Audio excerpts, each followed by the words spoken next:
Donc dans cette capsule, nous allons nous intéresser à un premier modèle, donc le modèle malthusien, qui tente à étudier donc le problème de la prolifération des lapins en Australie au milieu du 19e siècle.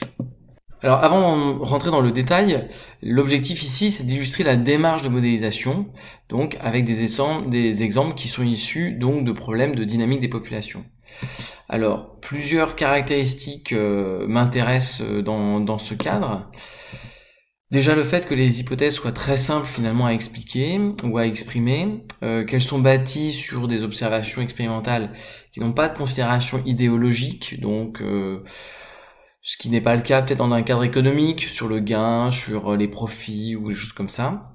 Avec des techniques mathématiques relativement simples, alors ça je vais tout de suite un petit peu le modérer dans la mesure où je vais avoir une analyse ici plutôt continue de ces différents modèles et ça m'amènera à plutôt mobiliser ou à illustrer les équations différentielles.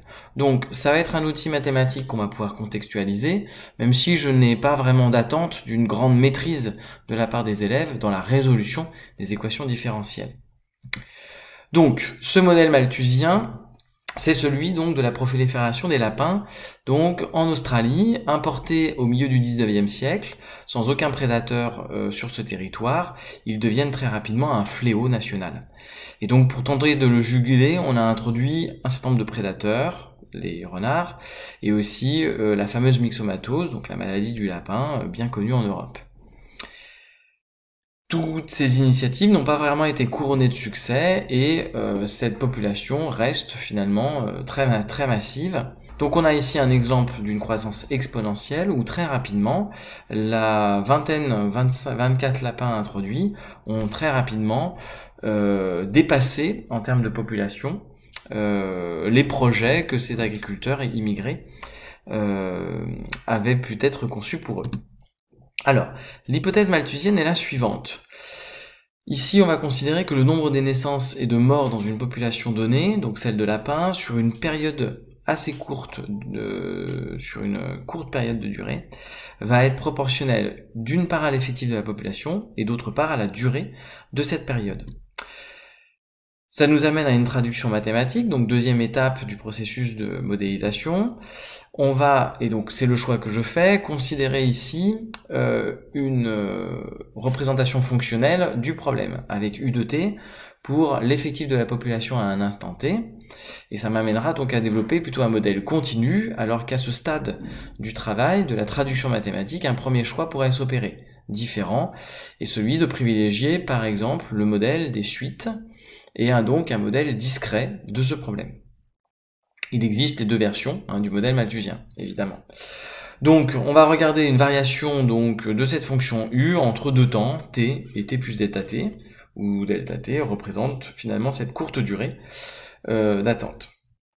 Ça va être donc le résultat entre le nombre de naissances et le nombre de morts, et chacun de ces deux composantes va être donné donc avec un coefficient A et B qu'on considérera donc caractéristique peut-être de la population et du lieu d'habitation, et proportionnel doublement à la durée d'observation sur laquelle on laisse s'accroître la population, on observe l'accroissement de la population, et U de t, la population au début de cette période.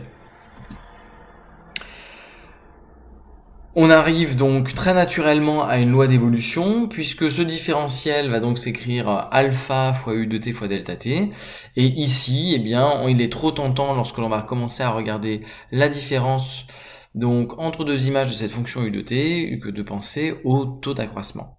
Et donc, lorsque delta t sera assez petit, on pourra considérer que donc le taux d'accroissement approchera donc le nombre dérivé de la fonction U, et donc le nombre U' de t.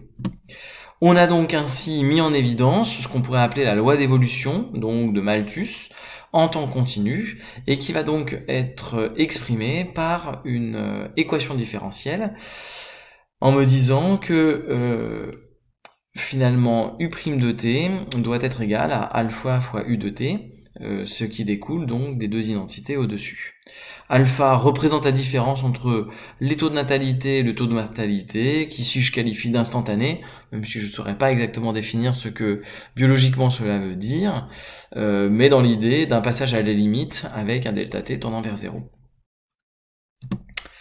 Alors, peut-être une première analyse donc du modèle. Et donc on arrive sur l'usage des mathématiques pour ici exploiter le modèle mathématique, la traduction des hypothèses et voir donc les résultats qui peuvent en découler. On a donc une équation différentielle du premier ordre que l'on sait donc résoudre.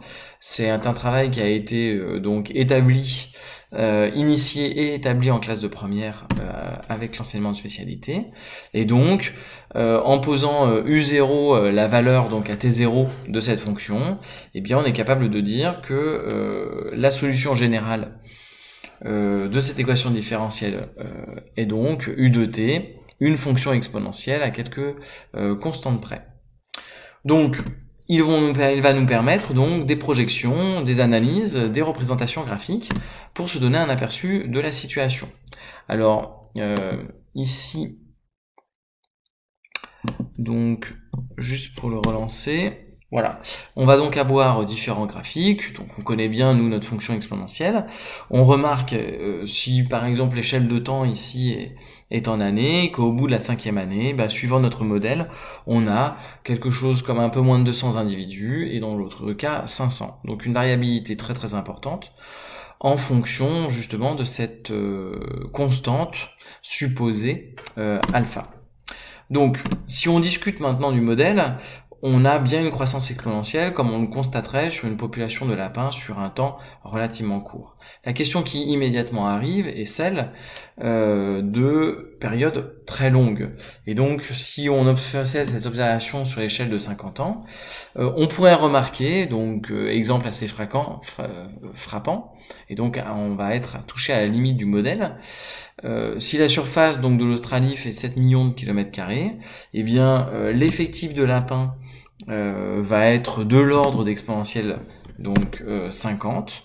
Et donc ici on voit que l'on va avoir donc un 10 puissance 21 d'un côté en termes d'ordre de grandeur de la population de lapins et 10 puissance 12 mètres carrés pour la surface habitable. Donc on a un ratio qui est insupportable avec plusieurs centaines de milliards de lapins par mètre carré et on est bien conscient que ça ne pourrait pas être vraisemblable.